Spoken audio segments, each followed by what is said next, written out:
সকাল থেকে চিন্তিত আরাবি। গতকালকের ঘটনাটা এখন ওকে ভাবাচ্ছে। গতকাল রাতে ঘুম আসছিল না আরাবির। জেগেছিল অনেক রাত অবধি। রাতে অঝোরো ধারায় বৃষ্টি নেমেছিল। বারান্দায় বসে বৃষ্টি বিলাস করেছিল আরাবি। বৃষ্টি দেখায় এতই ধ্যানমগ্ন ছিল আরাবি যে কখন মধ্যরাত হয়ে গিয়েছিল টেরই পায়নি। ধ্যান ভগ্ন হয়েছিল মোবাইল ফোনের আওয়াজে। মেসেজ এসেছে, তাও আননোন নাম্বার থেকে। আরাবি মেসেজটা ওপেন করতেই ওর চোখের সামনে ভেসে উঠল শব্দগুলো। এত রাত অবধি জেগে আছেন কেন? It's bad for your health. Go to bed now and have a nice beauty sleep. এমন একটা মেসেজ হঠাৎ ওকে কে দিবে, তা আবার এত গভীর রাতে? আর মেসেজকারী জানলই বা কিভাবে যে ও জেগে আছে? ভেবেই ভ্রু কুচকে আসে আরাবির। পাল্টা মেসেজ করলো। কে আপনি? সাথে সাথেই জবাব আসলো। আমি কে সেটা সময় এলেই জানতে পারবেন। আপাতত এটা শুনে রাখুন, এখন আমি যা বললাম তা সুন্দরভাবে মেনে চলুন। মেসেজটা আসার পর সাথে সাথে আরেকটা মেসেজ আসলো। সকালের ছেলেটা কি ছিল? আরাবি বিস্ময়ে হা হয়ে গেল। এই লোক কি তাকে ফলো করছে নাকি প্রতি কদমে কদমে? কে এটা? আরাবি লিখলো, আপনি কে বলুন তো? Answer my question first. মেসেজটা ধুমকির মতো মনে হলো আরাবির। একবার মনে হলো প্রশ্নের জবাবটা দিবে না আর নাম্বারটা ব্লক করে দিবে। পরপর কি মনে করে যেন লিখেই ফেললো। সে আমার ভাই হয়। কেমন ভাই? আশ্চর্য সব প্রশ্ন। আমার আপন ভাই, আমার একমাত্র ভাই। আর আমি আপনার প্রশ্নের উত্তর দিয়েছি, এবার আপনি আমার প্রশ্নের জবাব দিন। আরাবির প্রশ্নের জবাবে এক বালতি পানি ঢেলে দিয়ে উত্তর এলো, ঘুমিয়ে পড়ুন। এরপর আরাবি 4-5টা মেসেজ পাঠিয়েছে কে এসে জানার জন্যে। মেসেজগুলো আর দেখেনি মানুষটা। দুশ্চিন্তায় পড়ে যায় আরাবি। সারা রাত এসব ভেবে ভেবে ফজরের আজান দিয়ে দেয়। পরে নামাজ পড়ে একবারে ঘুমায়। একটু পরে একটু ঘুম আসে। আবার সকাল 7:30টাতে অ্যালার্মের শব্দে ঘুম ভেঙে যায়, কারণ তাকে অফিসে যেতে হবে। আবার আজকে প্রথম দিন, কিছুতেই লেট করা যাবে না। সকালে ঘুম থেকে সব কাজ করছে ঠিকই, কিন্তু চিন্তা ভাবনা কমছে না। আবার রাতে ঘুম না আসায় মাথা ব্যথা করছে। আজকে চশমাটা পরে বের হতে হবে। নাস্তা শেষ করে জিহাদ সাহেব আর লিপি বেগমকে বলে ফাহিম আর আরাবি নিজ নিজ গন্তব্যের উদ্দেশ্যে বেরিয়ে পড়ে। আরবিকে ওর অফিসের সামনে নামিয়ে দিয়ে ফাহিম চলে যায় কোচিং সেন্টারে। এই তো আর 2 দিন পর থেকেই সকালে কোচিংয়ে পড়াতে পারবে না ফাহিম, কারণ 2 দিন পরে কলেজের টিচার হিসেবে জয়েন করবে ফাহিম। বড্ড খুশিও। আজ কারেক্ট টাইমে এসেছে ফাহিম, তাই এসেই ক্লাসরুমে চলে গেল। এদিকে ফাহিমকে আর চোখে একবার দেখে নিল নূর। ওর মনটা ভীষণ খারাপ। 2 দিন বাদ থেকে নাকি ফাহিম আর সকালে পড়াতে পারবে না। কলেজের টিচারে চাকরি পেয়েছে। এখন নূর কি করবে তাহলে? লোকটাকে এক পলক না দেখলে যে ভালো লাগে না। তাহলে এরপর থেকে কিভাবে থাকবে নূর? পরপর কি যেন ভেবে তাচ্ছিল্য হাসলো নূর। আজ বাদে কাল তো কোনো একদিন তো আসবে যেদিন নূর অন্য কারো হয়ে যাবে। তখন তো বছরের পর বছর চলে যাবে, ফাহিমকে আর দেখতে পারবে না।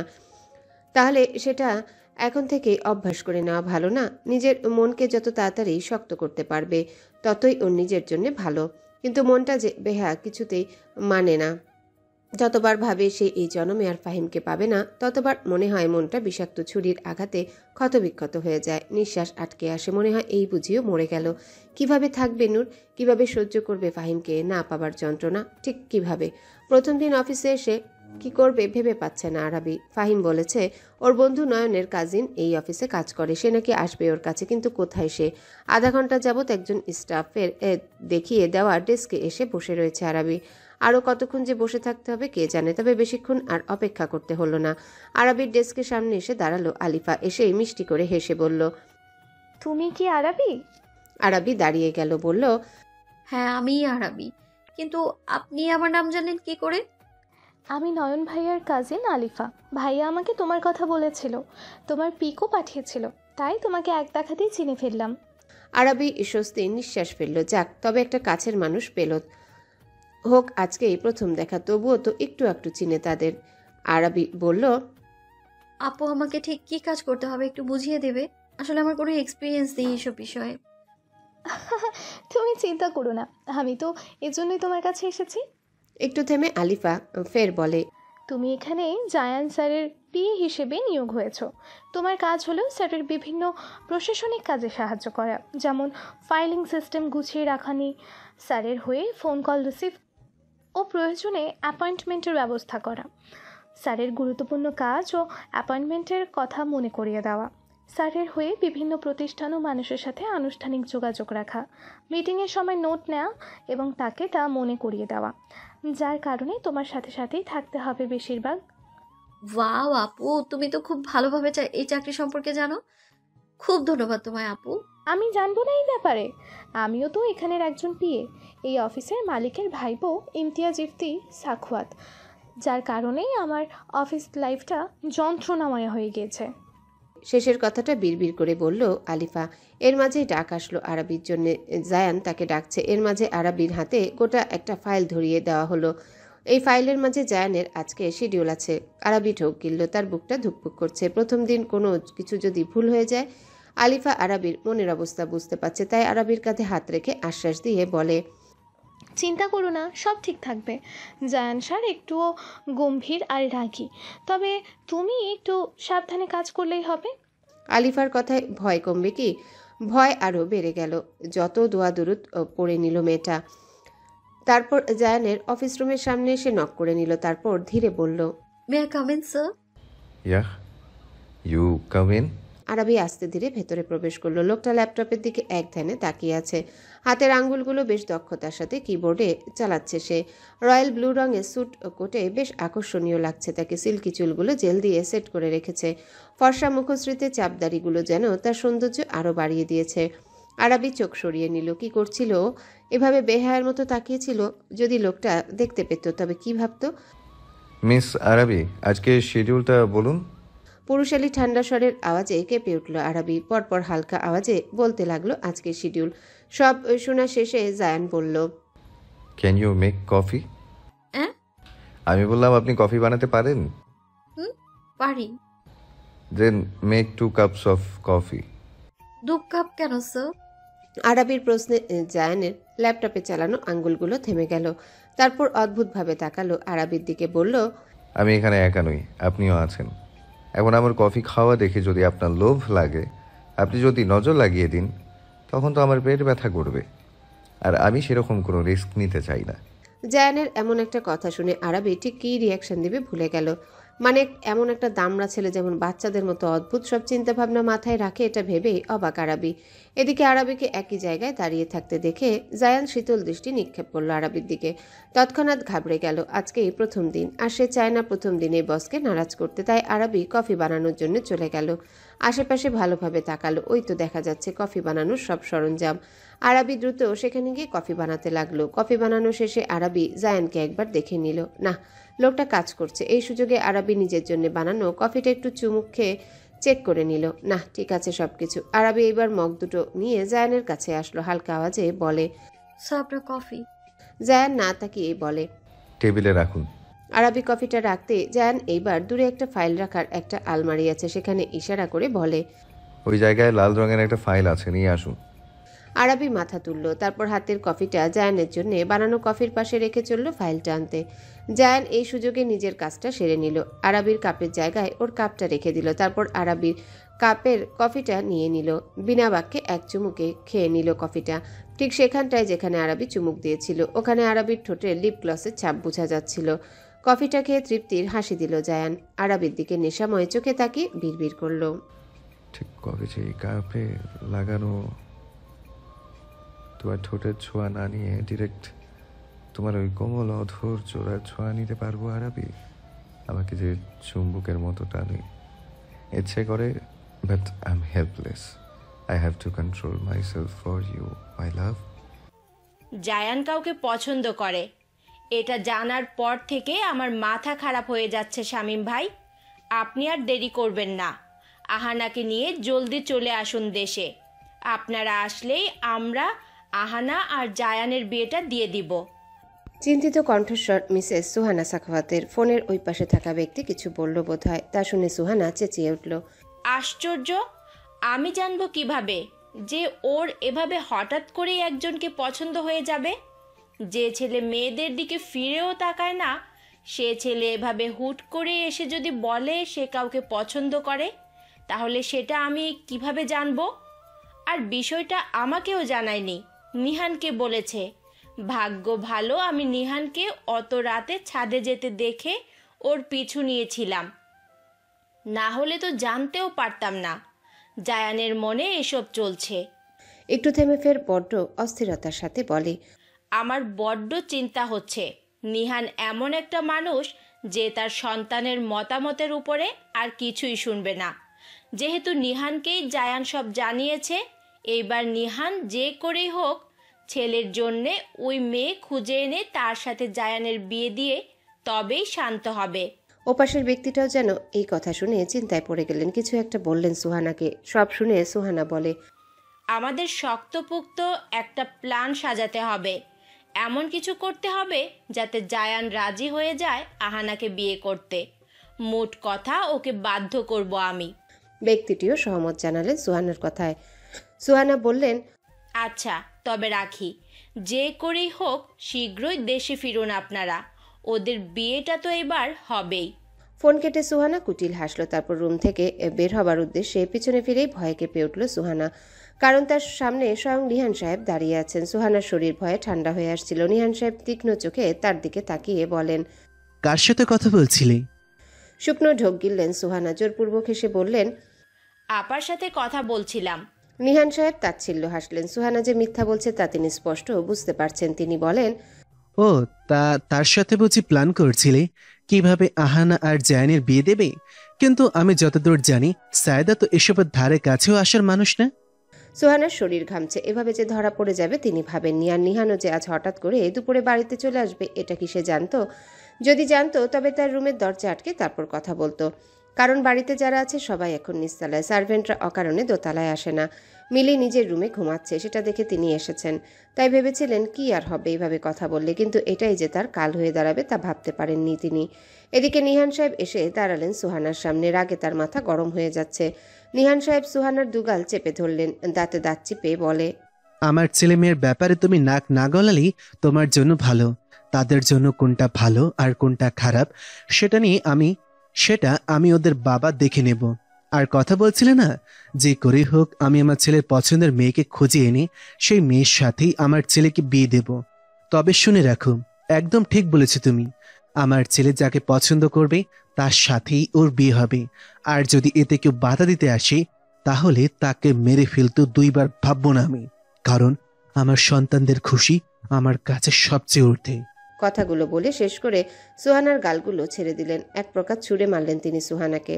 সুহানা ব্যথায় দুগালে হাত রাখলেন। কান্নারত কণ্ঠে বললেন, আমি জায়ানকে বলে দিব তুমি আমার গায়ে হাত তুলেছ, আমাকে মেরেছ।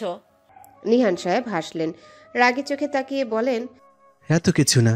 তুমি যদি কোনো কিছু উল্টাপাল্টা করার পরিকল্পনা করো তাহলে এমন মারবো যে সুন্দর চেহারা নিয়ে তুমি যতই বড়াই করো না সেটা আর মানুষকে দেখাতে পারবে না। আর কি বললে? জায়ানকে তুমি বলে দেবে? বলো কি, দরকার পড়লে মাই কিনে দেই। পুরো দেশ ঢাক ঢোল পিটিয়ে জানিয়ে দাও, দেখি কে কি করতে পারে আমার। নিহান সাহেব সুহানাকে আরেকবার শাসিয়ে তারপর চলে গেলেন। খাবার খেয়ে মাত্রই নিজের রুমে আসলো আরাবি। অফিসের প্রথম দিন বেশ ভালোই কেটেছে। ও ভেবেছিল লোকটা বুঝি খাটুনির উপর রাখবে, কিন্তু না, এমনটা কিছুই হয়নি। ও যেটা বুঝতে পারেনি তা লোকটা নিজ দায়িত্বে বুঝিয়ে দিয়েছে। কিন্তু একটা বিষয় খুব অবাক করেছে আরাবিকে, আর তা হলো লোকটা অদ্ভুতভাবে তাকায় তার দিকে। সেই চোখের দৃষ্টির প্রখরতা ওর ভেতর শুদ্ধ নাড়িয়ে দেয়। যখনই আরাবি একটু চেষ্টা করে লোকটার দিকে তাকাতে, তা কোনোভাবেই পারে না। ওই গভীর চোখজোড়ার দৃষ্টি যেন ওকে গভীরভাবে নাড়িয়ে দেয়। শিরশির করে ওঠে শরীর। আরাবি লম্বা শ্বাস ফেলল, তারপর পা বাড়ালো বারান্দায়। আজও ঝিরিঝিরি বৃষ্টি হচ্ছে। বেশ ঠান্ডা ঠান্ডা পরিবেশ। আরাবির স্বাস্থ্যহীন শরীরটা ঠান্ডা বাতাসে মৃদু কেঁপে উঠল। অফিস থেকে ফিরে হালকা ফ্রেশ হয়ে খাবার খেয়ে নিয়েছিল আরাবি। তারপর সবার সাথে প্রথম দিন অফিস কেমন কাটলো তা নিয়ে সবার সাথে কথা বলেছে। এরপর রুমে এসে গোসল করে নিয়েছিল। সদ্য গোসল নেওয়ায় মেয়েটাকে স্নিগ্ধ লাগছে। চোখে মুখে এখনো হালকা পানির বিন্দু জমে আছে। বারান্দায় মৃদু লাইটের আলোতে ওই পানির বিন্দুগুলো মুক্ত দানার মতো জলজল করছে। বাতাসের দাপটে আরাবির খোলা চুলগুলো হালকাভাবে দুলছে। ঠোঁটের কোণে ঝুলে আছে হালকা মৃদু হাসি। আরাবি বেশিরভাগই সাদা জামা কাপড় পরতে ভালোবাসে। এই যে এখনো মেয়েটার গায়ে সাদা ফতু আর প্লাজো জড়ানো চুলগুলো চোখে মুখে এসে বাড়ি খাচ্ছে আরাবির। বিরক্ত হয়ে আরাবি চুলগুলো আলগোছে ডান পাশ থেকে বাম পাশে এনে রাখলো। বারান্দাটা খালি খালি লাগে, এভাবে দাঁড়াতে ভালো লাগে না। আগামীকাল ফাহিমকে বলে কিছু গাছ আনতে হবে। আরাবি ভেবেও নিল কি গাছ আনবে। এমন সময় আরাবির ফোনে মেসেজ টোন বেজে উঠল। আরাবির ধ্যান ভাঙলো। ফোনটা হাতে নিয়ে দেখে সেদিনের আননোন নাম্বার থেকে মেসেজ এসেছে। আরাবি মেসেজটা ওপেন করলো। এই রাতের বেলা না ঘুমিয়ে বারান্দায় কি? আরাবি ভেবে পায় না এই মেসেজকারী ব্যক্তিটা কে এই ব্যক্তি যে ওভাবে ওকে মেসেজ করে। আরাবি তার মেসেজে রিপ্লাই করলো না। আরাবি ভেবেছে আর একটা মেসেজেরও রিপ্লাই করবে না, দেখা যাক ওই ব্যক্তি ঠিক কতগুলো মেসেজ করতে পারে। এদিকে আবারও মেসেজ আসলো ফোনে। Why are you ignoring my messages? Arabi দেখেও ফোনটা রেখে দিল। পরপর আবারও একের পর এক মেসেজ আসছে। চুলগুলো বেঁধে ফেলুন, এভাবে খোলা চুলে কখনো বারান্দায় আসবেন না। আরাবি এবার কৌতূহল দমাতে পারছে না, এই লোকটা ওর প্রতিটা পদক্ষেপ সম্পর্কে কিভাবে জানতে পারছে। আরাবি নিজের বারান্দায় চারিদিকে ভালোভাবে দেখলো, কোনো সিসিটিভি ক্যামেরা লাগানো আছে, কিন্তু না, কোথাও কোনো ক্যামেরা নেই। আরাবি এইবার বারান্দা দিয়ে রাস্তায় উকিঝুঁকি মারল। ওর বারান্দা থেকে একটু দূরে একটা কালো রঙের গাড়ি দেখা যাচ্ছে, এছাড়া আর কিছু নেই আশেপাশে। আরাবি ভ্রু কুঁচকে আসলো, তাহলে কি ওই গাড়িটাই সেই অজ্ঞাত ব্যক্তিটির? ওখানে বসেই কি ওর উপর এইভাবে গোয়েন্দাগিরি করছে? আরাবি এবার মেসেজ করলো। আমার বারান্দা দিয়ে বরাবর তাকালে যে গাড়িটা দেখতে পাচ্ছি সেখানে বসেই কি আমার উপর নজর রাখছেন? Are you looking for me? কথা ঘুরেছেন? মনের নজর দিয়ে খুঁজে দেখো, দেখবে তোমার খুব কাছে আমি। অনুভব করো তুমি আমাকে, যেভাবে আমি করি তোমাকে, প্রতিক্ষণে, প্রতিটি নিঃশ্বাসে। আরাবি শ্বাস আটকে দাঁড়িয়ে রইল। কি চায় এই ব্যক্তি ওর কাছ থেকে? কেন এসব কথা বলছে ওকে? আরাবির মনটা ব্যাকুল হয়ে উঠল। লিখলো, কি চান আপনি আমার কাছ থেকে? তোমাকে চাই আমি। ওই পুরো তুমিটাকে আমায় দিয়ে দাও, বিনিময়ে পৃথিবীর সব খুশি তোমার আঁচলে এনে দেব আমি। আরাবির মেসেজটা পড়েই কেমন যেন করে উঠল বুকের বাঁ পাশটা। ধুকপুক শব্দগুলো জোরালো হয়ে গিয়েছে। কে সে? এই লোকটা কি জানে না যে ও কোনো বিশ্ব সুন্দরী না, যে ওর জন্য একটা মানুষ এমন পাগল হবে? নেহায়াতি লোকটা ওর সাথে মশকরা করছে, না হলে ওর মতো কালো মেয়েকে কেই বা ভালোবাসবে? আরাবি ঠোঁটের কোণে তাচ্ছিল্যের হাসি টেনে লিখল, আপনি যেই হন না কেন একটা কথা শুনে রাখুন, এসব থার্ড ক্লাস মার্কা প্র্যাঙ্ক আমার উপর চলবে না একদম। কারণ আমি জানি আমি কালো, আর এসব কাব্যিক কথাবার্তা মানুষ অন্তত আমাকে নিয়ে করবে না। তাই বলছি আমাকে আর মেসেজ করবেন না। আরাবি ফোনটা সুইচ অফ করে দিল। তারপর গিয়ে বিছানায় শুয়ে পড়ল। কিন্তু মেয়েটা তো জানলই না, সে তার কথাবার্তা দিয়ে একজনকে চূড়ান্ত পর্যায়ে রাগিয়ে দিয়েছে। জায়ান রাগে চোয়াল শক্ত করে নিজের গাড়িতে বসে আছে। প্রতিদিন সে অফিস ছুটির পর আরাবিদের বাড়ির সামনে এসে গাড়ি থামিয়ে রাখে, কারণ সে প্রথম দিন আরাবিকে ফলো করে এখানে এসেছিল। তারপরেই খেয়াল করেছে আরাবি অনেকক্ষণ নিরিবিলি একলা সময় কাটায় বারান্দায়। এরপর থেকে জায়ান এখানে গাড়ি নিয়ে দাঁড়িয়ে থাকে যতক্ষণ পর্যন্ত না আরাবি তার রুমে যায়। আরাবিকে মন ভরে দেখে, কিন্তু আজ মেয়েটা যে এমন একটা কথা বলবে ভাবতে পারেনি জায়ানও। ও আরাবির সাথে প্রাঙ্ক করছে? ও কালো? নিজেকে এতটা তুচ্ছ তাচ্ছিল্য কোন মানুষ করে? জায়ান হাতের মুঠোতে ফোনটা শক্ত করে চেপে ধরে, চোয়াল শক্ত করে বলে, কাজটা তুমি ঠিক করলে না, একদম ঠিক করলে না। তুমি নিজেকে এতটা তুচ্ছ ভাবো কিভাবে? তুমি আমার কাঠ গোলাপ, বোকা মেয়ে। তুমি যদি একবার আবার নজর দিয়ে নিজেকে দেখতে, তাহলে বুঝতে তুমি আমার কাছে ঠিক কতটা সুন্দর, ঠিক যেন একটা স্নিগ্ধ কাঠ গোলাপ তুমি। একটু থেমে জায়ান ফের বলে, আমি তোমাকে বোঝাবো মেয়ে। আজকে যেই কথাগুলো বললে তুমি, তার জন্য শাস্তি তুমি পাবে। রাগে গজগজ করতে করতে জায়ান গাড়ি চালু করে চলে গেল। গাড়ি বাড়ির সামনে আসতেই দারোয়ান মেন গেট খুলে দিল। জায়ান ড্রাইভারকে গাড়ি পার্ক করতে বলে বাড়ির ভেতরে প্রবেশ করলো। দেখলো নিহান সাহেব এখনো বসে আছেন সোফায়। জায়ান তার কাছে এসে গম্ভীর মুখে বলল, এখনো জেগে যে? তোমার এত দেরি কেন, জানতে পারি? পাল্টা প্রশ্ন করলেন নিহান সাহেব। জায়ান শান্ত কণ্ঠে বলে, আর্জেন্ট কাজ ছিল কিছু, অনেক রাত হয়েছে, শুয়ে পড়ো গিয়ে। আর কখনো এত রাতে জাগবে না। জায়ান রুমে যাওয়ার জন্য পা বাড়ালো। মেয়েটার খোঁজ পেয়েছো কিছু? ঠিকানা টিকানা জানো, কোথায় থাকে সে? নিহান সাহেবের প্রশ্নে জায়ান থেমে গেল। ঘুরে গিয়ে ভ্রু কুঁচকে প্রশ্ন করে, হঠাৎ এই প্রশ্ন? এসব জানার জন্য কি জেগেছিলে? আগে উত্তরটা দাও। জায়ান শ্বাস ফেলল, তারপর শীতল কণ্ঠে বলে, আমার বিয়ে আরবি মিথা, ওই সেই মেয়ে। নিহান সাহেব অবাক হয়ে গেলেন। কি? আমার অফিসে কাজ করে মেয়েটা? এত কাছে? একটু থেমে ফের বলেন, মেয়েটার ফুল ডিটেলস দেবে আমাকে। জায়ান এক ভ্রু উঁচু করে বলে, ওর ঠিকানা দিয়ে তুমি কি করবে? ওমা, ছেলের বউকে যত তাড়াতাড়ি সম্ভব বাড়িতে নিয়ে আসবো না? নাকি তুমি চাইছো না বিয়ে করতে? কি করবে না বিয়ে? জায়ান বাবার কথা শুনে বাঁকা হাসলো। পরপর চলে গেল নিজের রুমে। নিহান সাহেব ছেলের হাসিতেই বুঝে গেলেন ছেলে তার রাজি। এইবার যত তাড়াতাড়ি সম্ভব মেয়েটার বাড়িতে সম্বন্ধ নিয়ে যেতে হবে। অবশেষে তার ছেলে রাজি হয়েছে বিয়ে করতে। আর দেরি করবেন না তিনি। আজ একটু তাড়াতাড়ি অফিসে এসেছে আরাবি। কিছু কাগজপত্র আলিফা থেকে বুঝে নিতে হবে, তাহলে ওর কাজে হেল্পফুল হবে। সেই কারণেই এত তাড়াতাড়ি আসা এখানে, কিন্তু এসে দেখে আলিফা এখনো আসেনি। আরাবি নিজের ডেস্কে গেল। আলিফা না আসা অবধি কিছু কাজ করে এগিয়ে রাখা যাক, যেই ভাবা সেই কাজ। আরাবি কাজ করতে লাগলো। কাজ করে এতটাই মগ্ন হয়ে গেল মেয়েটা যে আশেপাশে আর খেয়াল নেই। এদিকে জায়ান অফিসে এসে দেখে আরাবি মনোযোগ সহকারে কি যেন করছে। কি এমন করছে মেয়েটা যা এতটাই মনোযোগ সহকারে করছে? জায়ান চায় আরাবি একমাত্র শুধু ওকে এতটা মনোযোগ দিক, আর কিছুতে না। সহ্য হয় না জায়ানের তা। জায়ান নিজের অফিস রুমে চলে গেল। তারপর আরাবির জন্য খবর পাঠালো একজনকে দিয়ে। আরাবিকে বলতেই আরাবি ফাইলপত্র গুছিয়ে জায়ানের রুমের সামনে নক করলো। May I come in sir? কাবিন? আরাবি ভেতরে প্রবেশ করলো, মাথা নিচু করে বলে, স্যার ডেকেছিলেন? কফি বানান আমার জন্য, আর হ্যাঁ, নিজের জন্য বানাতে ভুলবেন না। আরাবি মৃদু হাসলো। এখানে আসার পর থেকে রোজ লোকটা ওর হাতের কফি খায়, সাথে ওকেও কফি অফার করে। আরাবির নিজেরও ভালো লাগে। এক কাপ কফি খেলে বেশ রিফ্রেশ মনে হয় নিজেকে। কফি বানাতে গিয়ে দেখে কফি পাউডার শেষ। এখন কি করবে? আরাবি জায়ানের কাছে গিয়ে দাঁড়ালো। লোকটা চেয়ারে হেলান দিয়ে চোখ বন্ধ করে আছে। শরীর কি খারাপ তার? ঘুমিয়ে পড়েছে কি লোকটা? ও যদি ডাকে তবে কি রাগ করবে? এদিকে জায়ান চোখ বন্ধ অবস্থাতেই বলে উঠল, কিছু বলবেন মিস আরাবি? হঠাৎ এভাবে বলায় ভয় পেল হালকা আরাবি। মৃদু কেঁপে উঠল শরীর। শুকনো ঢোক গিলল আরাবি। নিজেকে সামলে নিয়ে বলে, স্যার আসলে কফি পাউডার শেষ। জায়ান চোখ মেলে তাকালো। আরাবির সাথে সাথে চোখ নামিয়ে নিল। জায়ান আরাবিকে কিছু না বলে ল্যান্ডলাইনে ফোন করলো, কিন্তু ফোনটা কেউ ধরছে না। ইফতিকে এবার ফোন করলো। ইফতি ফোন ধরলে জায়ান বলে, কফি পাউডার নেই কেন আমার রুমে? এটা শেষ হলে যে ম্যানেজার সুলাইমানকে সাথে সাথে রিস্টক করতে বলে রেখেছি, সেটা কি সে জানে না? ফোন করছি তাও ধরছে না। এখন কি অফিসে এসে শান্তিমতো কাজটুকুও করতে পারবো না আমি? ইফতি বুঝলো জায়ান রেগে আছে, কিন্তু ওর ভাই তো এত ঠুনকো বিষয়ে রেগে যাওয়ার মানুষ না। কিন্তু এখন ইফতি বিষয়টার বেশি ঘাটালো না। শান্ত কণ্ঠে বলল, ভাইয়া রেগে যাচ্ছ কেন? আমি দেখছি ব্যাপারটা। দ্রুত।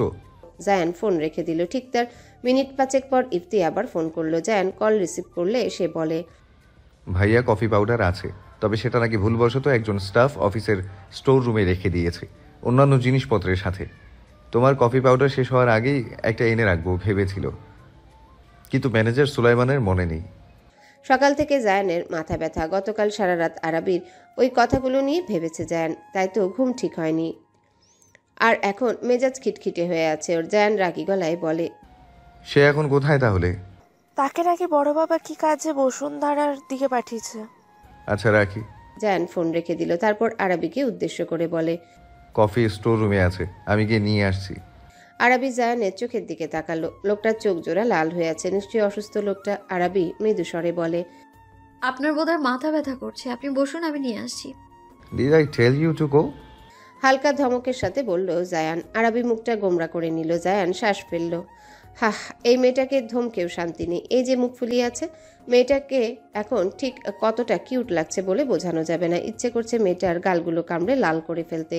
জায়ান বিড়বিড় করল, control yourself Zayan, you have to. Zayan store রুমে যাবে। ঠিক ওই সময় ওর ফোনে কল আসলো। জায়ান দেখে ওর বাবা ফোন করেছেন। রিসিভ করতে তিনি বলেন, জায়ান, আর্জেন্ট আসো, খুব গুরুত্বপূর্ণ কথা আছে। সাউথ কোরিয়ার ওই কোম্পানিটা আমাদের সাথে ডিল সাইন করতে ইচ্ছে প্রকাশ করেছে। এই সুযোগ হাতছাড়া করলে চলবে না। They want to talk to you, come first my son, they are waiting. আসছি। বলে জায়ান ফোন রেখে দিল। তারপর তীক্ষ্ণ চোখে তাকালো আরাবির দিকে। আরাবি মুখটা কাচুমাচু করে দাঁড়ালো। জায়ান বলল, এখানেই থাকুন, আমার জরুরি মিটিং আছে, সেটা শেষ করেই আসছি। এরপরেই কফি খাবো। এখান থেকে এক পাও বাহিরে রাখবেন না। এই বলে জায়ান হনহন করে চলে গেল। এদিকে আরাবি অবাক, আশ্চর্য। সে মিটিংয়ে যাচ্ছে, ভালো কথা, তো ওকে এখানে এভাবে আটকে রাখার মানে কি? এখানে বসে থেকে করবেটা কি? শুধু শুধু বসে থেকে সময় নষ্ট করে লাভ আছে? আরাবি একবার ভাবলো এখান থেকে চলে যাবে, আলিফার সাথে কাজের বিষয়ে কিছু আলাপ করে নিলেও হবে, কিন্তু তার করলো না। কারণ করলো উল্টোটা। সে চলল স্টোর রুমে কফি পাউডার আনতে। আরাবির ভাষ্যমতে কফি পাউডারটা আনতে তো আর বেশিক্ষণ সময় লাগবে না, এই যাবে আর আসবে, যেই ভাবা সেই কাজ। আরাবি জায়ানের কথাকে অগ্রাহ্য করে বের হয়ে গেল জায়ানের অফিস রুম থেকে। অন্ধকারে ছেয়ে আছে পুরো স্টোর রুমটার মধ্যে। আরাবি বেশ সাবধানে আশেপাশ দেখে পা ফেলল। হাতে তার ফোনের ফ্ল্যাশ লাইট জ্বালানো। এদিকে ওদিকে তাকিয়ে সুইচ বোর্ড দেখতে পেল আরাবি। গিয়ে বাতি জ্বালালো, তবে একটা বাতি জ্বলে এখানে, তাও বেশি একটা আলো হয় না। এখানে যে এত সমস্যা এটা কি কেউ দেখেনি? আরাবি ভাবলো গিয়ে এখানের এই সমস্যার কথা ম্যানেজারকে জানাবে।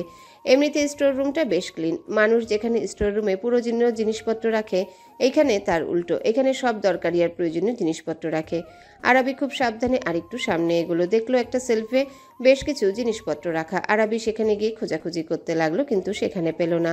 এরপর ছোট্ট একটা কাবার্ড দেখতে পেল, ওটা খুললো। ভালোভাবে খুঁজতে কফি পাউডার পেল আরাবি। হাসি মুখে কফি পাউডার নিয়ে উঠে দাঁড়ালো। সুইচবোর্ডের কাছে গিয়ে বাতি নিভিয়ে যেই না পিছনে ফিরতে নেবে, তার আগেই একজোড়া হাত ওর কোমর চেপে ধরলো। আরেকটা হাত রুমালের মতো কিছু একটা চেপে ধরলো নাকে মুখে। আরাবি ভয় পেল, অস্থির হলো, ধস্তাধস্তি শুরু করলো নিজেকে ছাড়ানোর জন্য, কিন্তু সেটা বেশিক্ষণ পারল না, কারণ আস্তে আস্তে ওর শরীর নিস্তেজ হতে লাগলো। দুর্বল হয়ে পড়ল আরাবি, চোখ জোড়া ঝাপসা হয়ে আসলো। ধীরে ধীরে অন্ধকার হয়ে গেল আরাবির দৃষ্টিতে, ভারসাম্যহীন হয়ে গেল আরাবির ছোট্ট দেহটা। এদিকে পেছনের মুখোশধারী লোকটা আরাবিকে জ্ঞান হারাতে দেখে স্বস্তির নিঃশ্বাস ছাড়ল। পরপর আরাবির শরীরটাকে কোলে তুলে নিয়ে রুমের এমন জায়গায় রাখলো যেখানে সহজে কেউ ওকে দেখবে না। এরপর একটা ড্রয়ার থেকে একটা রিমোট বের করলো। এখানে একটা একটা এসি লাগানো আছে, কারণ এই স্টোর রুমটায় নিহান সাহেব, জায়ান, ইফতি ওরাও আসে, আর তাদের এসিতে থাকার অভ্যাস, তাই এখানেও লাগিয়ে রেখেছে। অজ্ঞাত ব্যক্তিটি এসির রিমোটটি নিয়ে এসির পাওয়ার 15-তে দিয়ে দিল। তারপর আর এক মুহূর্ত অপেক্ষা না করে অজ্ঞাত লোকটা দ্রুত সেখান থেকে বেরিয়ে চলে গেল। এদিকে অতিরিক্ত ঠান্ডায় আস্তে আস্তে আরাবির শরীর তাপমাত্রা কমতে লাগলো। অজ্ঞান হয়ে পড়ে থাকা আরাবি যেন মৃত্যুর দিকে ধাবিত হয়ে যাচ্ছে আস্তে আস্তে। অজ্ঞাত লোকটি খুব সাবধানে সেখান থেকে সরে পড়ল, পরপর নিজেকে স্বাভাবিক রূপে ফিরিয়ে আনলো। এরপর কল করলো একটা নাম্বারে। একবার রিং হতে ওপাশের ব্যক্তিটি ফোন রিসিভ করলো। অজ্ঞাত ব্যক্তিটি ঘাবড়ানো গলায় বলে, ম্যাম কাজটা complete. Well done, very good, very good. আপনার রিওয়ার্ড জলদি আপনার কাছে চলে যাবে। রাখি ম্যাম। রাখুন, আর হ্যাঁ, এই ব্যাপারে যেন কিছুই কারু কানে না যায়, তাহলে কিন্তু সেটা আপনার জন্য ভালো হবে না। চিন্তা করবেন না ম্যাম, আমি খুব সাবধানেই কাজটা করেছি। ফোনটা কেটে দিল। ফোনটা কান থেকে সরিয়ে চওড়া হাসি দিলেন সুহানা সাখোয়াত। শয়তানি হাসি দিয়ে বলেন, না থাকবে বাঁশ, না বাজবে বাঁশি। এইবার তুমি কি করবে নিহান? পরপর হাতে মদের গ্লাসটা নিয়ে সেটার দিকে তাকিয়ে বলেন, যে করেই হোক জায়ানের বিয়ে তো আহানার সাথেই হবে, সেটা যে করেই হোক না কেন। আমি সুহানা ঠিক কি কি করতে পারি আর কি কি করেছি তার ধারণাও তুমি করতে পারবে না নিহান, যেমনটা এত বছরেও করতে পারোনি। এই বাড়ি, এই গাড়ি, এই সব প্রপার্টি সব আমার, কেউ তা নিতে পারবে না, কেউ না। যে আমার পথে বাধা দিতে আসবে তাকেও এই নির্দোষ মেয়েটার মতোই নিজের প্রাণ হারাতে হবে। বেচারি মরার আগে জানতেও পারল না যে সে ঠিক কী কারণে মরছে। সুহানা অট্ট হাসিতে ফেটে পড়ল। হাসি থামিয়ে রাগী গলায় সুহানা বলেন, তুমি কি ভেবেছো নিহান, রাতের বেলা চুপি চুপি ছেলের সাথে তার বিয়ের ব্যাপারে কথা বলবে আর আমি তা জানতে পারবো না? কিন্তু তুমি ভুল জানো নিহান, তোমাদের উপর আমার নজর 24 ঘন্টায় লেগে থাকে। তোমরা কি করো না করো আমি সব খবরই রাখি। ইস, কি ভুলটা করলে নিহান, এভাবে ড্রয়িং রুমের মাঝে ছেলের পছন্দ করা মেয়ের ব্যাপারে কথা বলা তোমার উচিত হয়নি, একদম হয়নি। হা হা হা। আবারও হাসতে লাগলো Suhana. So we start working from next month. What do you say, Mr. Kang? Zayan বলে উঠল। মিস্টার কাং বলেন, Yes, of course. জায়ান আর মিস্টার কাং হ্যান্ডশেক করলেন। মিস্টার কাংদের বিদায় দিতেই জায়ান দ্রুত ওর বাবাকে বলে, বাবা আমি যাচ্ছি, আমার কিছু কাজ আছে। হ্যাঁ যাও। জায়ান চলে গেল। এদিকে জায়ানের যাওয়ার পথে তাকিয়ে হাসলেন নিহান সাহেব। ছেলে যে তার কি জন্য তাড়াহুড়া করছে তা সে বুঝতে পারছেন না। আর দেরি করা যাবে না, যত তাড়াতাড়ি সম্ভব জায়ানের বিয়েটা দিয়ে দিতে হবে। জায়ান দ্রুত পায়ে নিজের অফিস রুমে আসলো। ওর কেমন অস্থির লাগছে। জায়ান ভেতরে প্রবেশ করলো। আশেপাশে নজর ঘোরাতেই ভ্রু কুচকে আসে জায়ানের। কোথাও নেই আরাবি। জায়ানের রাগে চোয়াল শক্ত হয়ে আসলো। কোথায় চলে গেল মেয়েটা? জায়ান জোরে জোরে শ্বাস ফেললো। রেগে লাভ নেই। জায়ান ভাবলো আরাবি ওয়াশরুমেও যেতে পারে, তাই সেখানে গিয়ে জায়ান শক্ত কণ্ঠে ডাক দিল, মিস আরাবি, আপনি কি এখানে? কোনো আওয়াজ আসলো না। জায়ান দুবার দরজায় নক করলো। এইবারও কোনো সারা শব্দ না পেয়ে জায়ান দরজা খুলে ভেতরে গেল। না, ওয়াশরুম খালি।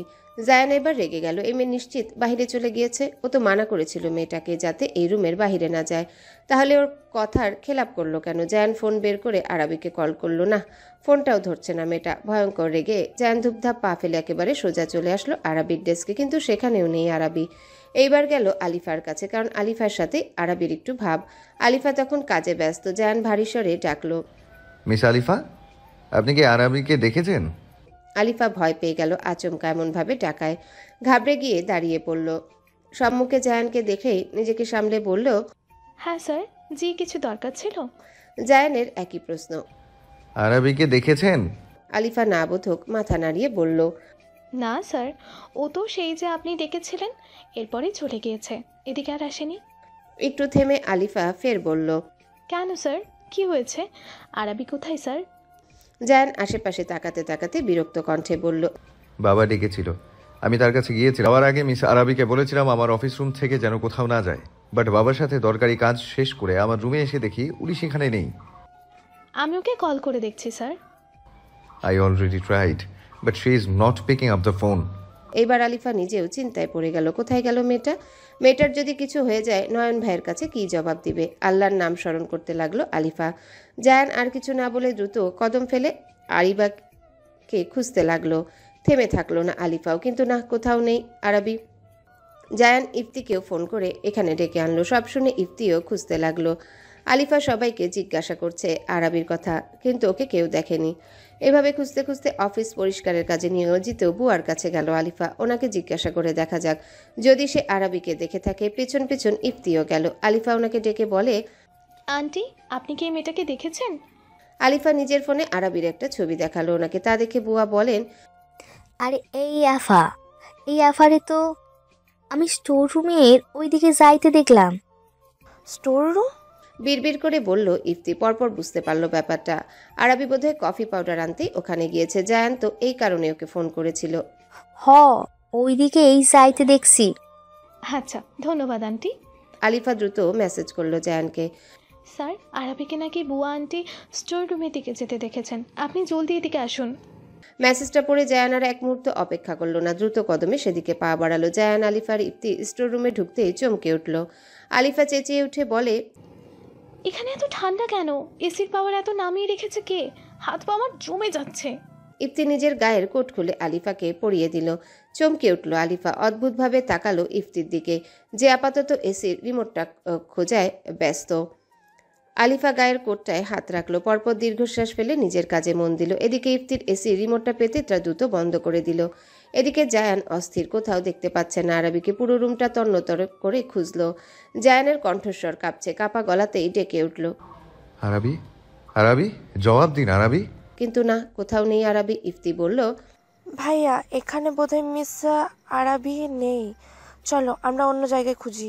এসো ভাইয়া।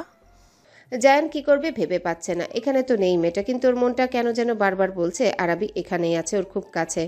ও আরাবিকে অনুভব করতে পারছে, কিন্তু দেখতে পাচ্ছে না কেন মেয়েটাকে। ইফতি ফের ডাকলো জায়ানকে। জায়ান না চাইতেও পা বাড়ালো ইফতিদের সাথে যাওয়ার জন্য। জায়ান উল্টো দিকে পা বাড়ালো যাওয়ার জন্য, কিন্তু কিছু একটা দেখে হঠাৎ পা থামিয়ে ফেললো জায়ান।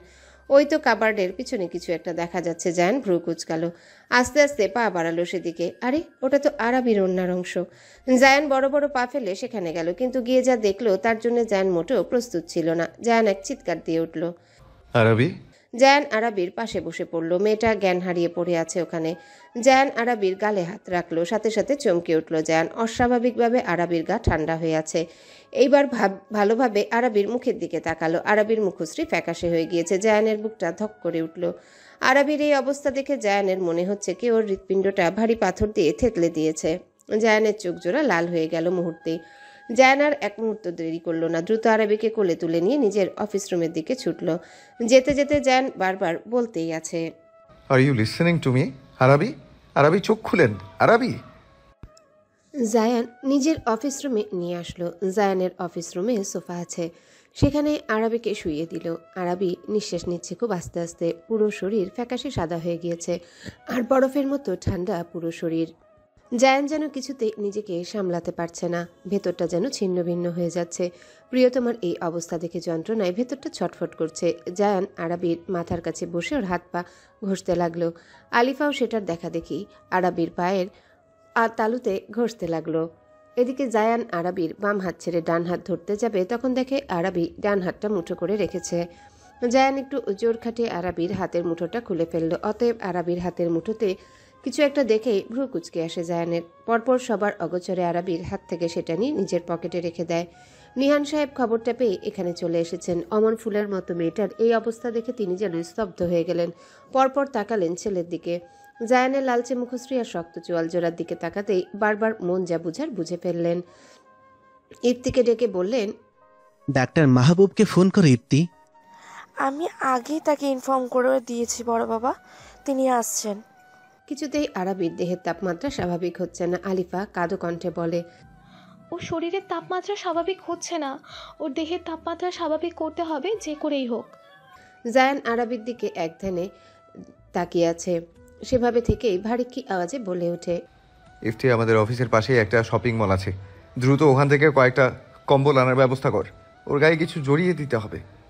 আরাবির গায়ে আগে থেকেই জায়ানের গায়ের কোট চড়ানো, কিন্তু এতে কি হবে? জায়ান আরাবির হাতের দিকে তাকালো।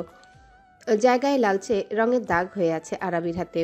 জায়ান আরাবির গালে আলতোভাবে স্পর্শ করলো। শীতল কণ্ঠে বলে ওঠে, হাই মেয়ে, চোখ খুলো, শুনতে পাচ্ছ আমার কথা তুমি? আরাবি? এই প্রথম জায়ান আরাবিকে তুমি সম্বোধন করলো, কিন্তু আফসোস আরাবিতে শুনতে পেল না। যদি শুনতে পেত ওই গাম্ভীর্যপূর্ণ কণ্ঠে ওকে তুমি সম্বোধন করে ডাকা, তাহলে নিশ্চিত মেয়েটা ওই কণ্ঠের প্রেমে পড়ে যেত।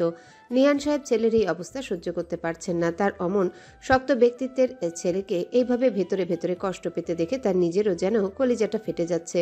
নিহান সাহেব জায়ানের কাঁধে হাত রাখলেন। চোখের ইশারায় ছেলেকে শান্ত হওয়ার জন্য ইশারা করে বললেন, কিছু হবে না ওর, কিপ কাম মাই সান। জায়ান নিহান সাহেবের কথায় জোরে জোরে শ্বাস ফেলল। কিচ্ছু হবে না ওর। কাঠগোলাপের। জায়ান বিড়বিড় করল, you will be fine, I am always by your side. ভারী ভারী 3টা কম্বল দিয়ে মুড়িয়ে রাখা হয়েছে আরাবিকে। পাশেই ডক্টর মাহবুব চেক আপ করছেন আরাবিকে ভালোভাবে চেক আপ করে নিয়ে তিনি বলে ওঠেন, আপনারা যে বললেন আর আমি দেখে যা বুঝলাম, তাহলে ওনার হাইপোথেরামেনিয়া হয়ে গেছে। জায়ান শক্তভাবে হাত জোড়া মুঠো করে নিল কথাটা শুনে।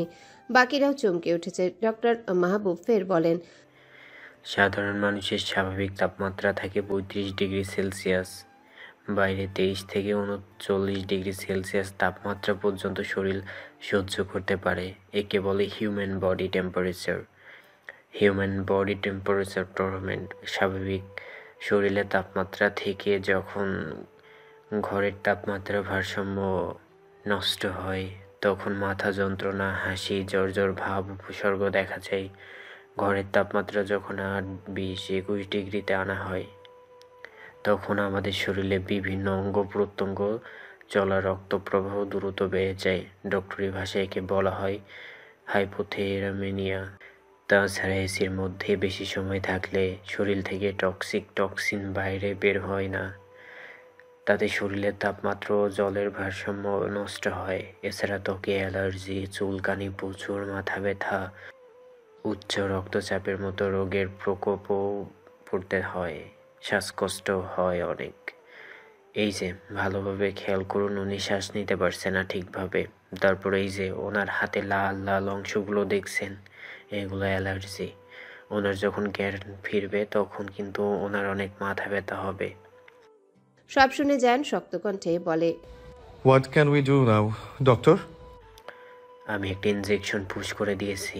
এটা দিয়েছি একবার, আস্তে আস্তে ওনার শ্বাস প্রশ্বাস স্বাভাবিক হয়ে যাবে। সেই সাথে ওনার শরীরের তাপমাত্রা স্বাভাবিক হয়ে যাবে। আর কিছু মেডিসিন আমি প্রেসক্রিপশন করে দিচ্ছি। ওনার ঘন্টাখানিক পরে জ্ঞান তখন গরম স্যুপ জাতীয় কিছু খাওয়ানো, তারপরে মেডিসিন দিয়ে দিবেন।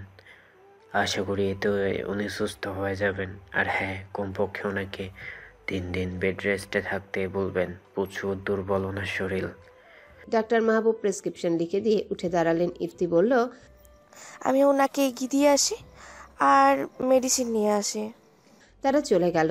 জায়ান শটান হয়ে দাঁড়িয়ে সেভাবে থেকেই শীতল কণ্ঠে বলে ওঠে, বাবা আর মিস আরিফা আপনারা কাজে যান, আমি আরাবির কাছে আছি। জ্ঞান ফিরলে আপনাদের জানিয়ে দেব। নিহান সাহেব মাথা দুলালেন। তিনি বুঝলেন ছেলে তার আরাবির সাথে কিছু সময় একা কাটাতে চাইছে। আলিফাও চলে এলো সেখান থেকে। তবে ওর কেমন যেন অদ্ভুত লাগছে ব্যাপারটা। আরাবির প্রতি জায়ানের এত দুশ্চিন্তা, এত অস্থির হওয়া, এটা স্বাভাবিক কোনো বিষয় না। সামান্য একটা এমপ্লয়ের জন্য বসের এতটা কনসার্ন হওয়া সে কোনোদিনও দেখেনি। মনে মনে কিছু একটা সন্দেহ করছে আলিফা, কিন্তু ওর যেন বিশ্বাস হচ্ছে না ব্যাপারটা। অমন গম্ভীর রকচটা একটা মানুষ কিভাবে? আলিফা এসব ভাবনায় এতটাই ব্যস্ত ছিল যে ওর পাশে ডেস্কগুলো আছে, সেগুলোর একটার সাথে জোরে বাড়ি খায় মেয়েটা। আর্তনাদ করে ওঠে আলিফা, টাল সামলাতে না পেরে পড়ে যেতে নেয়, কিন্তু তার আগে একজোড়া হাত ওর কোমর চেপে ধরে নিজের সাথে মিশিয়ে নেয়। চোখে কপালে নিয়ে হাঁটো, আর একটু হলেই তো মাথাটা ফুটতো, স্টুপিড একটা। আচমকা ধমকে কেঁপে ওঠে আলিফা। দ্রুত চোখ মেলে তাকিয়ে দেখে ওর সম্মুখে ইফতি দাঁড়ানো। ইফতি মেডিসিন কিনে নিয়ে এদিকে আসছিল। আলিফাকে পড়ে যেতে দেখে দ্রুত ধরে ফেলে। এদিকে আলিফার চোখে অশ্রু টলমল করছে, বেশ ভালোই ব্যথা পেয়েছে। ইফতি ওই চোখের দিকে তাকিয়ে আর বেশি কিছু বলল না আলিফাকে। আশেপাশে তাকালো ইফতি। এখন লাঞ্চ টাইম, এই টাইমে সবাই ক্যান্টিনে গিয়েছে খেতে। ইফতি ঝট করে আলিফাকে কোলে তুলে ফেলে। ভয় পেয়ে যায় আলিফা, ঘাবড়ানো কণ্ঠে বলে, কি করছেন স্যার? নামান আমাকে, আমি ঠিক আছি। ইফতি রাগি চোখে তাকালো আলিফার দিকে, দাঁতে দাঁত চিপে বলে, আমি কি জিজ্ঞেস করেছি তুমি ঠিক আছো কিনা? আর একটা কথা বললে এক্ষুনি ছুঁড়ে মারবো একদম। একটু আগে যেটা হওয়ার থেকে বেঁচেছি, এখন আমি নিজেই সেটা করে দেখাবো।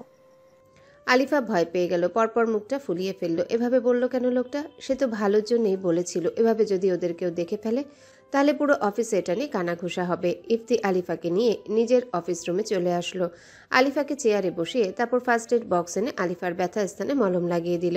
আলিফা একধানে ইফতিকে দেখছে। আস্তে আস্তে ওর সেই দৃষ্টিতে মুগ্ধতা এসে ভর করলো। মলম লাগানো শেষে ইফতি উঠে দাঁড়ালো। আলিফাকে এভাবে নিজের দিকে তাকিয়ে থাকতে দেখে হাসলো ইফতি। পরপর নিজের মুখটা ঝুঁকিয়ে আলিফার বরাবর আনলো। আচমকে এমন করায় আলিফা চমকে উঠল। ইফতি দুষ্টু হেসে ভ্রু নাচিয়ে বলে, কি এইভাবে তাকিয়েছিল কেন? মনে হচ্ছিল চোখ দিয়ে গিলে খাবে আমায়। এটা কিন্তু মোটেও ঠিক না মিস আলিফা, আমি খুব ইনোসেন্ট একটা ছেলে। আলিফা হা হয়ে গেল ইফতির কথায়। রাগে ওর নাকের পাটা ফুলে ফেপে উঠতে লাগলো। ইফতি ওর নাকে আচমকায় টোকা দিয়ে বলল, এভাবে নাক ফুলাবে না, বোচা নাক আরো বোচা হয়ে যাবে। এরপর সোজা হয়ে দাঁড়ালো। ইফতি বলল, এখানেই থাকো, আমি ভাইকে মেডিসিনটা দিয়ে আসি। ইফতি চলে গেল। এদিকে আলিফা কিছু সময় নিশ্চুপ হয়ে বসে রইল। পরপর নিজের নাকে হাত দিয়ে হেসে ফেললো আলিফা। অদ্ভুত একটা অনুভূতি হচ্ছে ওর মনের মাঝে। আড়াল থেকে ইফতি এই দৃশ্য দেখলো। ওর ঠোঁটের কোণেও মৃদু হাসির রেখা দেখা দিল। সরে এলো ইফতি। এই তো, এইভাবে একটু একটু করে মেয়েটার মনের মাঝে জায়গা করে নিবে সে। ইফতি মেডিসিন দিয়ে দিয়েছে। মেডিসিনটা জায়গা মতো রেখে জায়ান আবারও আরাবির কাছে আসলো। তারপর আরাবির গায়ের উপর থেকে কম্বলগুলো সরিয়ে ফেললো। তারপর খুব সাবধানে আরাবিকে সোফার সাথে হেলান দিয়ে বসালো। তারপর নিজের সোফায় বসে আরাবিকে খুব যত্নে নিজের বক্ষস্থলে এনে জড়িয়ে নিল। এরপর কম্বলগুলো মেলে দিল মেয়েটার শরীর জুড়ে। আরাবিকে বুকে নিতেই যেন ভেতরে যন্ত্রণাটা কমে গেল এক নিমিষে। ভালো লাগায় ভালোবাসায় ভরে গেল হৃদয়। এত শান্তি কেন লাগছে? এখন তো মনে হচ্ছে বড্ড ভুল করে ফেলেছে মেয়েটাকে বুকে নিয়ে। এখন তোর বড্ড লোভ বেড়ে গেল। মেয়েটাকে এখন প্রতিনিয়তই বুকের মাঝে আঁকড়ে ধরার জন্যে শক্ত করে ঠিক বুকের মধ্যখানটায় লুকিয়ে রাখতে ইচ্ছা করবে। এক মুহূর্তের জন্য কাছছাড়া করতে মন চাইবে না। উফ, পাগল হয়ে যাচ্ছে এই মেয়েটার প্রেমে পড়ে। জায়ান আরাবির চুলের ভাঁজে পরম ভালোবাসায় ওষ্ঠ ছুঁয়ে দিল। আরাবির চুল থেকে অদ্ভুত সুন্দর একটা ঘ্রাণ আসছে। জায়ান গভীর নিঃশ্বাস টেনে নিল। ক্রমশ মাতাল হয়ে যাচ্ছে জায়ান এই ঘ্রাণে। জায়ান চোখ বন্ধ করে বিড়বিড় করল, তুমি আমার ভালোবাসা, আমার প্রিয়তমা, আমার একান্ত ব্যক্তিগত আদুরে একটা শুভ্র স্নিগ্ধ কাঠগোলাপ। আর আমার এই অতি যত্নে রাখা কাঠগোলাপকে কেউ কষ্ট দিতে চেয়েছে। আচ্ছা, আর আমার এই অতি যত্নে রাখা কাঠগোলাপকে কেউ কষ্ট দিতে চেয়েছে, তাকে আমি কিভাবে ছেড়ে দিই? ছাড়বো না তাকে। আমার কলিজায় আঘাত দিয়েছে সে। আমার হৃদয়ে অতি যত্নে রাখা মেয়েটার গায়ে আমি সামান্য একটা আঁচড় সহ্য করতে পারি না, সেখানেও আমার কাঠগোলাপকে এতটা কষ্ট দিয়েছে। এর শাস্তি তো ওকে পেতে হবে, ভয়ঙ্কর শাস্তি পাবে সে। ওর বুকের পাটায় কত সাহস, সেটা আমি জায়ান শাহওয়াত নিজের হাতে ওর বুক চিরে তারপর দেখব। আমার খাটগোলাপ যতটা কষ্ট যন্ত্রণায় ছটফট করেছে, তার থেকেও দ্বিগুণ কষ্ট পেতে হবে ওকে। জায়ানের চোখ জোড়া লাল হয়ে আছে ক্রোধে। কপালের দুপাশের রগগুলো নীল হয়ে ফুলে ফুপে উঠেছে। আর ঠোঁটের কোণে ক্রুড় হাসি। ভয়ঙ্কর লাগছে জায়ানকে এখন দেখতে। ওকে এই অবস্থায় যদি আরাবি দেখতো নিশ্চয়ই মেয়েটা ভয়ে আরও অসুস্থ হয়ে যেত। ভাগ্যিস ও অজ্ঞান হয়ে আছে। শরীরের উপরে ভারী কিছুর অনুভব হচ্ছে। পিটপিট করে চোখ জোড়া খুলল আরাবির, কিন্তু তীব্র মাথা ব্যথার কারণে সাথে সাথে আবারও চোখ জোড়া বন্ধ করে নেয়। অসহ্য যন্ত্রণা হচ্ছে মাথায়। আরাবি একটা হাত মাথায় চেপে ধরল। ঠিক তখনই একটা ভারী কণ্ঠস্বর এসে বাড়ি খেল ওর কানে। মিস আরাবি, আপনি ঠিক আছেন? জায়ানের কণ্ঠস্বর সেটা বেশ ভালোই বুঝেছে আরাবি। বহু কষ্টে চোখ জোড়া খুলে তাকালো আরাবি। মাথা যন্ত্রণায় কথাও বলতে ইচ্ছে করে না। জায়ানের মুখে যেন আধার নেমেছে। ঠিক সেইভাবেই খুব সাবধানে আরাবিকে ধরে উঠিয়ে বসালো। এদিকে জায়ানকে নিজের এত কাছে দেখে যেন শ্বাস আটকে গেল আরাবির।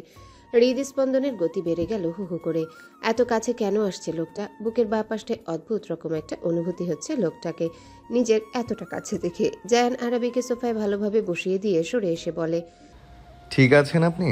আরাব দুর্বল কণ্ঠে বলে উঠল, ঠিক আছি। মাথা ব্যথা হচ্ছে? জায়ান শ্বাস ফেলল। ডক্টর মাহবুব তো বলেছেই মাথা ব্যথা হবে। জায়ান ল্যান্ডলাইনে ফোন করে স্যুপ আনাতে বলল। তারপর আরাবিকে উদ্দেশ্য করে নরম কণ্ঠে বলল, ফ্রেশ হবেন? আরাবি মাথা নিচু করে মাথা দুলালো। ফ্রেশ তো হতে হবে, কিন্তু নিজে উঠে বসার শক্তিটুকুও নেই। সেখানে ওয়াশরুমে যাবে কিভাবে? কি থেকে কি হয়ে গেল? ওই স্টোররুমের ঘটনা আবারও মস্তিষ্ক এসে হানা দিল আরাবির। কে ছিল মানুষটা? কে ওভাবে ওকে মারার চেষ্টা করলো? ও তো এখানে ভালোভাবে কাউকে চিনেও না। তাহলে ভয়ঙ্কর ঘটনাটুকু স্মরণ হতে ভয়ে আরাবির পুরো শরীর থরথর করে কেঁপে উঠল। হঠাৎ মাথায় কারো আলতো স্পর্শ টের পেতেই হুঁশ ফিরে আরাবির। মাথা উঁচু করে তাকাতেই সম্মুখে জায়ানকে দেখে। জায়ান ধীর আওয়াজে বলে, ভয় পাবেন না, আমি আজকে আপনার পাশে। জায়ানের এটুকু কথায় কেন যেন আরাবির মনটা ব্যাকুল হয়ে উঠল, আবেগী হয়ে উঠল নিমিষেই। চোখ ভরে উঠল আরাবির। যে অবস্থায় ও ছিল সেখানে মরেও যেতে পারত। ভাগ্যিস বেঁচে ফিরেছে, কিন্তু ওকে ওখান থেকে বাঁচালো কে? এই লোকটা কি ওকে বাঁচিয়েছে? তাহলে তো আরাবির কাছ থেকে বিশাল বড় একটা ধন্যবাদ পাবে লোকটা। কিন্তু শুধু মুখে ধন্যবাদ দিলে কি হবে? লোকটা ওর জান বাঁচিয়েছে। হঠাৎ করে জায়ান আরাবির সামনে হাঁটু মুড়ে বসে পড়ল। এহেন কাজে আকস্মিক চমকে উঠল আরাবি। জায়ান আলতো হাতে আরাবির ডান হাতটা স্পর্শ করল। কণ্ঠে কোমলতা এনে বলে, I'm really very sorry. I'm extremely sorry, Arabi. আরাবির বুকটা ধক করে উঠল। লোকটার কণ্ঠের এই ব্যাকুলতা এত অস্থির করে দিচ্ছে কেন ওকে? ভেতরটা কেন এত কাঁপছে ওই কণ্ঠস্বরে? আরাবির হাতটা জায়ান যেখানে স্পর্শ করছে সেদিকে তাকিয়ে আরাবি। লোকটার স্পর্শ করা জায়গাটুকু শিরশির করছে। শুকনো ঢোক গিলল আরাবি। কাপা কণ্ঠে বলে, আপনি সরি কেন বলছেন? It's not your fault. আমি নিজের পায়ে কুড়াল মেরেছি। আপনি বলেছিলেন এখান থেকে এক পাও বাইরে না ফেলতে, কিন্তু আমি তো শুনিনি।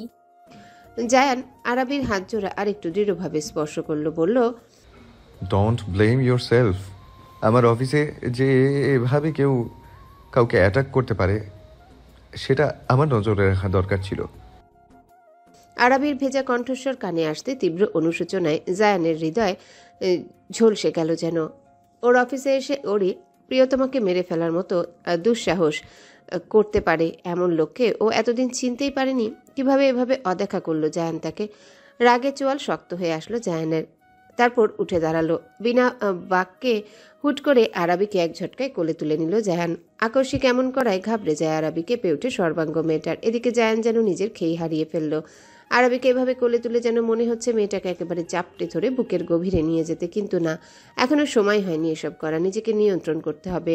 জায়ান জোরে জোরে শ্বাস নিয়ে নিজেকে সামলে নিল। এদিকে আরাবি হাঁসফাঁস করছে। এভাবে জায়ানের কোলে উঠায় কেমন যেন লাগছে। ও বলে উঠল, স্যার কি করছেন? জায়ান সামনের দিকে তাকিয়ে বলে, ফ্রেশ হতে হবে আপনাকে, দেন খাবার খেয়ে মেডিসিন নিতে হবে। বাট স্যার, আমাকে একটু হাতটা ধরে হেল্প করলেই হতো। নামিয়ে দিন স্যার, কেউ দেখলে খারাপ ভাববে। জায়ান এই কথা শুনে তীক্ষ্ণ চোখে তাকালো আরাবির দিকে। ভরকে গেল আরাবি। জায়ান গম্ভীর কণ্ঠে বলে, এটা আমার অফিস, আর এটা আমার অফিস রুম। এখানে আমার অনুমতি ব্যতীত কেউ আসতে পারবে না। সো নিজের ছোট্ট মাথায় এত প্রেশার নেবার দরকার নেই আপনার। ওয়াশরুমে আসতেই জায়ান আরাবিকে নামিয়ে দিল। তারপর ওয়াশরুম থেকে বেরিয়ে দরজার কাছ থেকে বলে, ফ্রেশ হয়ে আমাকে ডাক দেবেন। জায়ান দরজা আটকে দিল। জায়ান যেতে আরাবি বেসিনের সামনে আয়নায় তাকালো। পরপর লজ্জায় গাল দুটো ঈষৎ লালে ছেয়ে গেল। ঠোঁটের কোণে মায়াময়ী হাসি। এই হাসি যদি জায়ান দেখতো নিশ্চিত আরও একবার প্রেমে পড়তো আরাবির।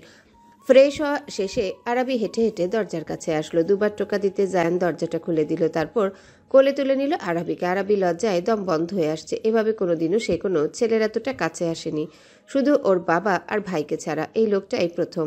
জায়ান আরাবিকে সোফায় বসিয়ে দিল, তারপর সামনের টেবিল থেকে স্যুপের বাটিটা হাতে নিল। আরাবির পাশে বসে 1 চামচ স্যুপ নিয়ে ফু দিয়ে আরাবির দিকে এগিয়ে দিল। চোখের ইশারায় খেতে বলল আরাবিকে। আরাবি আলতু হাতে কানের পিঠে চুল গুজল, মুচকি হেসে স্যুপটুকু মুখে নিল। জায়ান ভ্রু কুচকে বলল, স্যুপের ফ্লেভার ঠিক আছে? আরাবি মাথা দুলালো। জায়ান বেশ যত্ন সহকারে আরাবিকে স্যুপ খাইয়ে দিচ্ছে। আরাবি খাচ্ছে আর জায়ানের দিকে এক দৃষ্টিতে তাকিয়ে আছে। আচ্ছা, কোনো জায়গায় কি এমন হয় এত বড় একটা কোম্পানির বস সাধারণ একটা কর্মচারীর জন্য এতটা অস্থির হয়, এতটা ব্যাকুল হয় কেউ?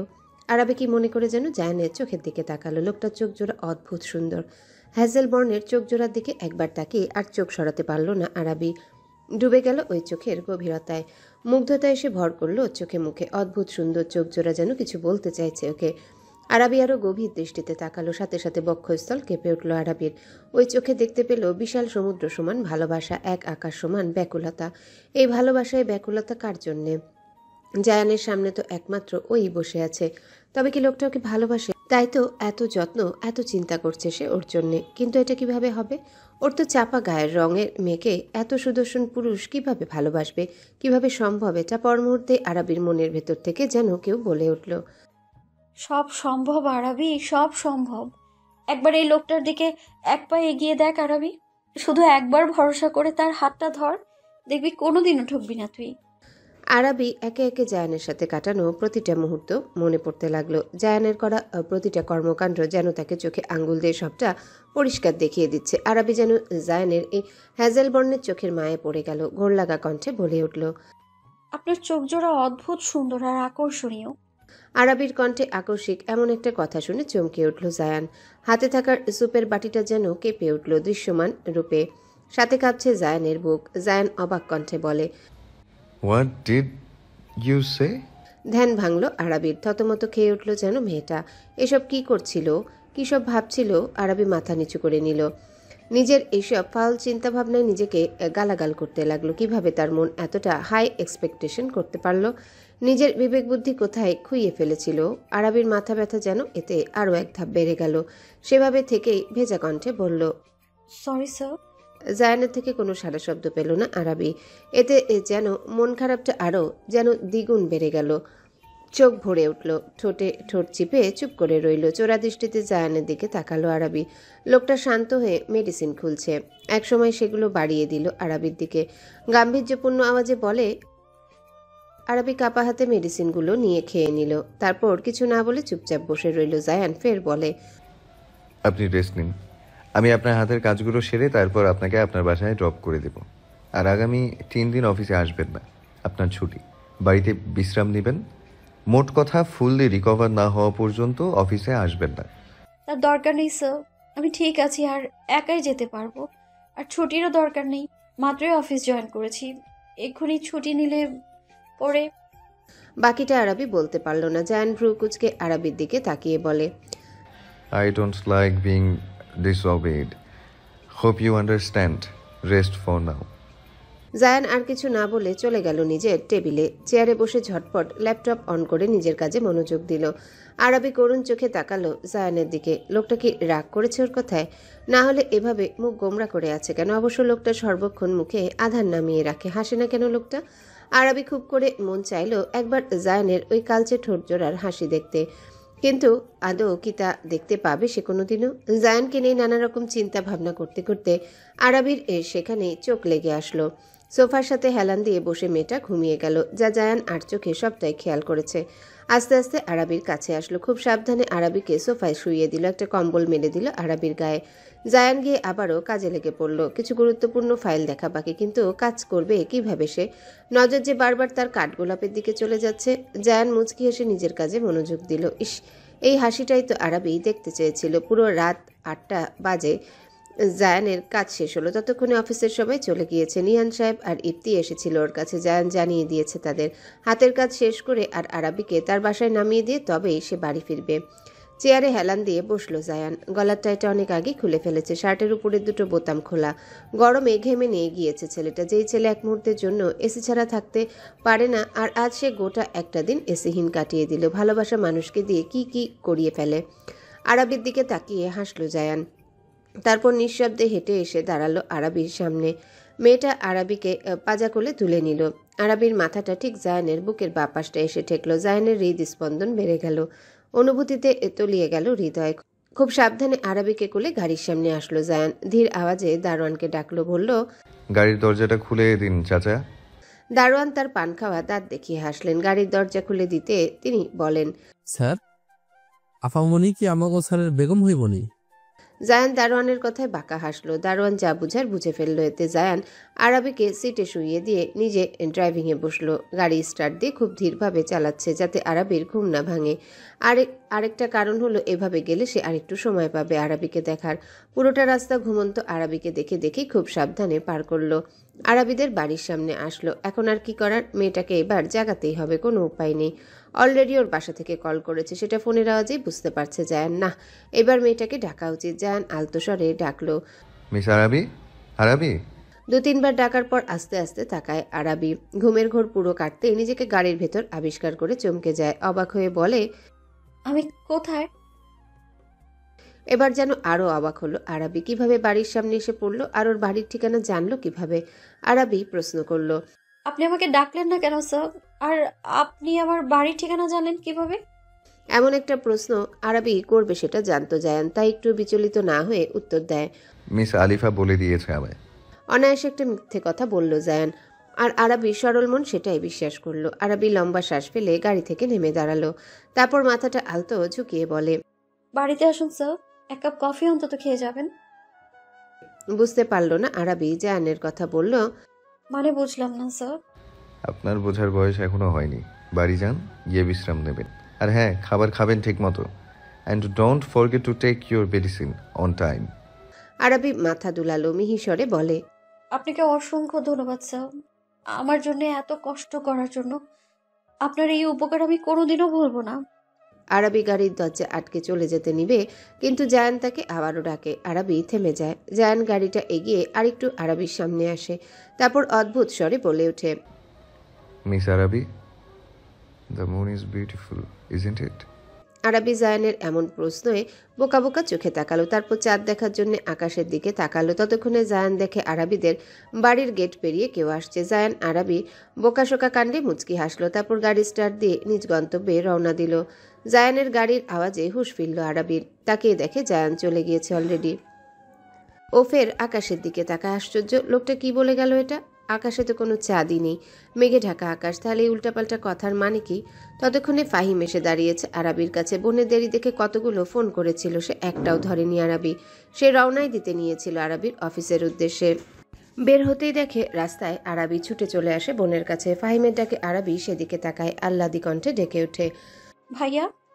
ফাহিম দ্রুত আরাবির কাছে আসলো। রাস্তার সোডিয়াম লাইটের আলোতে আরাবির ফ্যাকাশে মুখটা দেখে ফাহিমের মুখে আধার নেমে আসে। অস্থির হয়ে বলে, কিরে, তোর এই অবস্থা কেন? চোখ মুখ এমন কেন লাগছে দেখতে? আর আমার ফোন ধরিসনি কেন? আরাবি যেন ঘাবড়ে গেল। কি উত্তর দিবে এখন সে ফাহিমকে? ওই ঘটনা সম্পর্কে ফাহিমকে বলা যাবে না কিছুতেই, তাহলে সর্বনাশ হয়ে যাবে। আরাবি ইনিয়ে বিনিয়ে মিথ্যে বলল, ফোন সাইলেন্ট করা ছিল, তাই শুনতে পাইনি ভাইয়া, সরি। আর ওই অফিসের লাঞ্চ আওয়ার আলিফার সঙ্গে একটু মার্কেটে গিয়েছিলাম।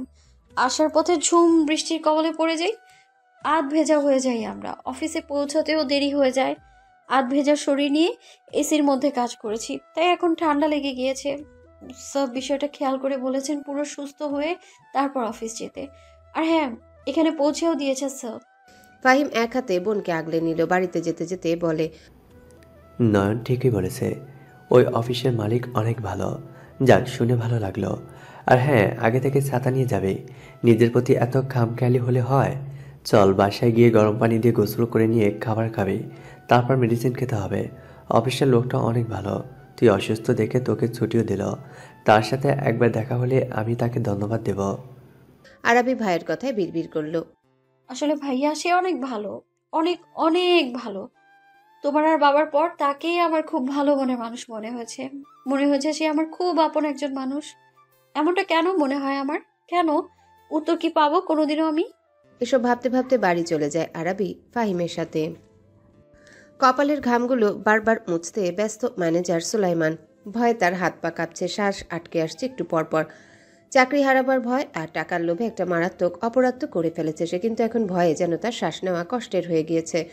অফিসের পুরোটা টাইম সাফওয়ান, জায়ান, সাখোয়াত যেভাবে ওর দিকে তাকাচ্ছিল তাতে উনি নিশ্চিত ওই পাষণ্ড হৃদয়ের মানুষটা জেনে গিয়েছে আরাবির ওই অবস্থার জন্য সে দায়ী। তাই তো এমন সিংহের নজরে ওর দিকে তাকাচ্ছিল। সুযোগ সময় পেলে এই বুঝি তার হিংস্র থাবা দিয়ে বসলো ওর উপরে। ওই নিরেট চোয়ালদয় যেন বারবার জানান দিচ্ছিল ঠিক কতটা রাগ পুষে রেখেছে সে। একবার যদি তার রাগের শিকার সে হয় তাহলে যে নিস্তার নেই। মোটর সাইকেল চালানো অবস্থায় এসব ভাবছেন সুলাইমান। যত তাড়াতাড়ি সম্ভব তার বাড়ি পৌঁছাতে হবে এবং তল্পিতল্পা নিয়ে ছাড়তে হবে এই দেশ।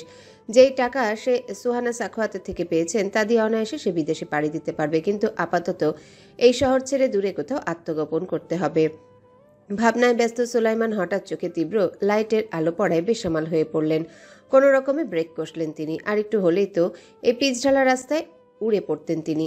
যাক, বাঁচলেন একটুর জন্য। পরক্ষণের আগে কিরমির করে উঠলেন। এভাবে কে মানুষের চোখের উপর লাইট মারে? সুলাইমান মোটরসাইকেল থেকে নেমে দাঁড়ালেন। কটমট করে বিশ্রী ভাষায় কয়েকটা গালি চুড়লেন ওই অজ্ঞাত ব্যক্তির উদ্দেশ্যে। তারপর বলেন, হ্যালো বন্ধুরা, পরবর্তী পার্ট খুব তাড়াতাড়ি আসবে, তো সবাই অপেক্ষায় থাকো। আর চ্যানেলটি যারা এখনো সাবস্ক্রাইব করোনি তারা পরবর্তী পার্ট দেখার জন্য চ্যানেলটি সাবস্ক্রাইব করে রেখো। ধন্যবাদ সবাইকে, আমাদের সাথেই থেকো।